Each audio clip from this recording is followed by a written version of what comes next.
உங்களுக்கு தெரியும், இருந்தாலும் நான் சொல்லுவேன். இன்றைக்கி எங்கள் வீட்டில் பிங்கி ஃபிஷ் வைக்க போகிறோம். அது எப்படி வைக்கிறதுன்னு தான் பார்க்க போகிறோம். உங்களுக்கு எல்லாருக்கும் தெரிஞ்சிருக்கும், பட் ஆனால் எங்கள் வீட்டு ஸ்டைல் வந்து டிஃப்ரெண்ட்டாக இருக்கும். கண்டிப்பாக நீங்கள் பார்த்து தெரிஞ்சுக்கோங்க. வாங்க ஃபஸ்ட்டு நம்ம ஃபிஷ்ஷை கழுவிடலாம்.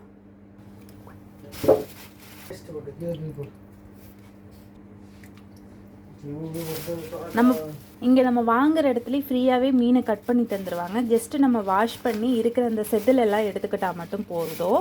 நம்ம சொல்லணும் நம்ம வறுக்கிறதுக்கா இல்லை குழம்பு வைக்கிறதுக்கா அப்படின்னு சொன்னாலே அதுக்கு தகுந்த மாதிரி அவங்க பீஸை வந்து கட் பண்ணி கொடுத்துருவாங்க. இப்போ மீன் கழுவியாச்சு. நம்ம குழம்புக்கு தேவையான மசாலா என்னென்னலாம் பண்ணணும்னு பார்ப்போம் வாங்க.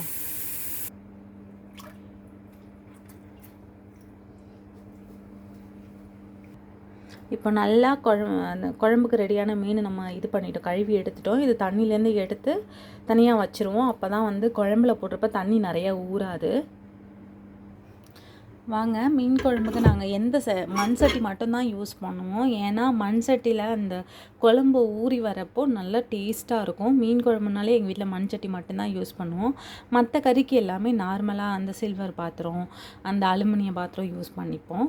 பட் மீன் கறினாலே அதுக்கு வந்து மண் சட்டி மட்டும்தான் நாங்கள் யூஸ் பண்ணுவோம். நான் இப்போ சின்ன வெங்காயம் ஒரு 13 வெங்காயம் வந்து தோலை உரிச்சிட்டு அப்படியே போட போகிறேன். ஒரு 5 பல் பூண்டு, அது கூடவே வந்து ஒரு சின்ன பல்லாரி ஒன்று எடுத்துருக்கேன், அதை கட் பண்ணி வச்சுருக்கேன். ஒரு 2 மிளகாவும் சின்ன சின்னதாக கட் பண்ணி வச்சுருக்கேன். சட்டி காயட்டும், அதுக்கப்புறம் நம்ம எண்ணெய் ஊற்றலாம். நல்லா இப்போ சட்டி காஞ்சிருச்சு. நாங்கள் மீன் குழம்புக்கு வந்து இப்போ நல்லெண்ணெய் ஊற்றுறோம். நல்லெண்ணெய் ஊற்றினா ரொம்ப நல்லாயிருக்கும் மீன் குழம்பு, அதனால் நாங்கள் நல்லெண்ணெய் ஊற்றிக்கிறோம்.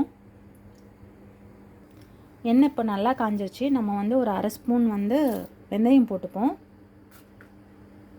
இப்போ நான் ஒரு கொத்து கருவேப்பிலை எடுத்திருக்கேன், அதையும் நம்ம போட்டுப்போம்.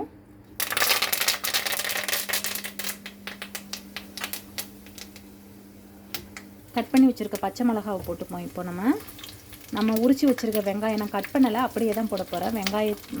வெங்காயமும் பூண்டும் அப்படியே போட்டுப்போம். வெங்காயத்தையும் சேர்த்து போட்டுப்போம். மறந்துட்டேன், கொஞ்சம் கடுகு போட்டுப்போம். கடுகு கூடவே கொஞ்சம் ஒரு மிளகும் போட்டுப்போம்.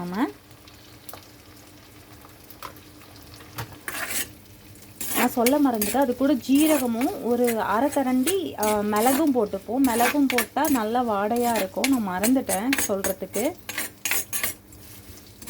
இப்போ நல்லா கிண்டி விட்டுப்போம் பொன்னிறம் ஆகிற வரைக்கும்.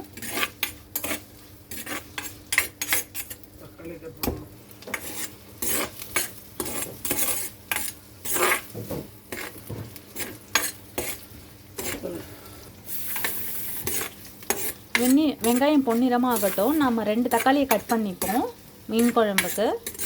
எங்கள் வீட்டில் சின்ன தக்காளி இருக்கிறதுனால நான் 2 தக்காளி கட் பண்ண போகிறேன். ரொம்ப பெரிய தக்காளியாக இருந்ததுன்னா நீங்கள் ஒரே ஒரு தக்காளி கட் பண்ணிக்கோங்க, அது போதும். இல்லைன்னா குழம்புல நம்ம புளி போடுவோம், அதனால் ரொம்ப புளிப்பாயிரும். அதனால தான்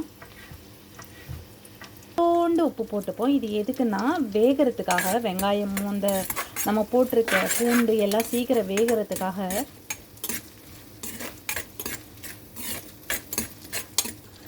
இப்போ பார்த்தீங்கன்னா உங்களுக்கே தெரியும், நல்லா பொன்னிறமாக ஆயிடுச்சு. இந்த ஸ்டேஜில் நம்ம தக்காளியை போட்டுப்போம்.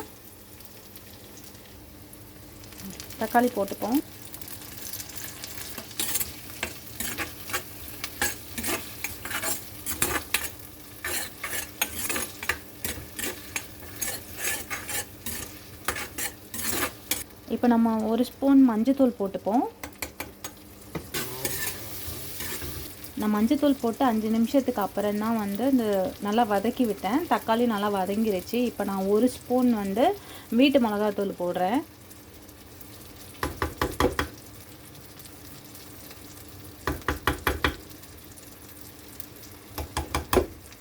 இப்போ நான் வீட்டு குழம்பு மிளகாத்தூள் போட்டிருக்கேன்.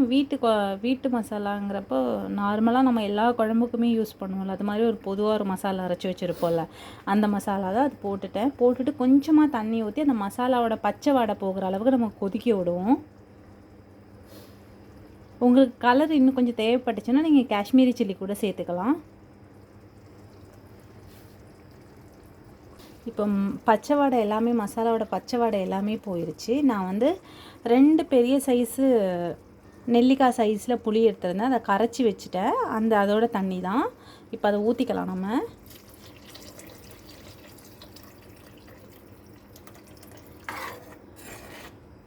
இது கூடவே நம்ம வந்து குழம்புக்கு தேவையான தண்ணியும் சேர்த்து ஊற்றிப்போம்.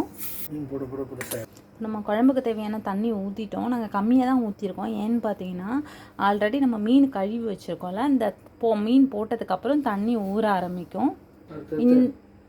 இந்த ஸ்டேஜில் குழம்புக்கும் மீனுக்கும் தேவையான உப்பை வந்து நம்ம போட்டுக்கலாம்.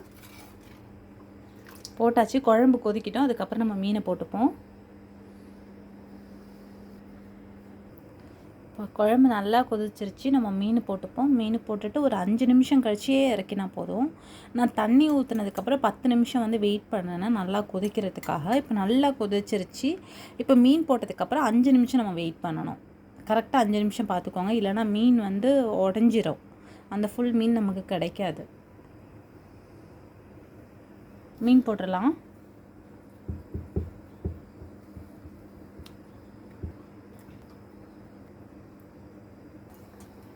இப்போ நம்ம மீன் எல்லாத்தையும் போட்டாச்சு. நம்ம வெயிட் பண்ணுவோம் 5 இல்லைன்னா ஒரு 7 நிமிஷம் கரெக்டாக.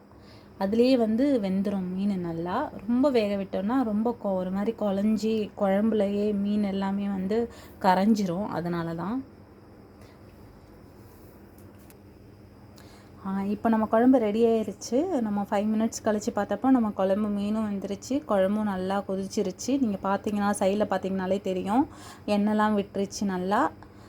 இப்போ இந்த குழம்பு நாங்கள் சாப்பிட போகிறது கிடையாது, அப்படியே எடுத்து வைக்க போகிறோம். நாளைக்கு இட்லி ஊற்றி தான் சாப்பிடுவோம். உங்களுக்கு தெரிஞ்சிருக்கும் மோஸ்ட் ஆஃப் த பேருக்கு, இட்லி கூட மீன் குழம்பு வந்து ஒரு அசைக்க முடியாத காம்பினேஷன்னு. அதுக்காக தான் நாங்கள் இப்போவே ரெடி பண்ணி வச்சுருக்கோம். நாளைக்கு நம்ம மண்சட்டியில் ஊறுறப்போ நல்ல டேஸ்ட்டும் கொடுக்கும், இட்லியோட நல்ல காம்பினேஷனாகவும் இருக்கும். அதுக்காக தான்.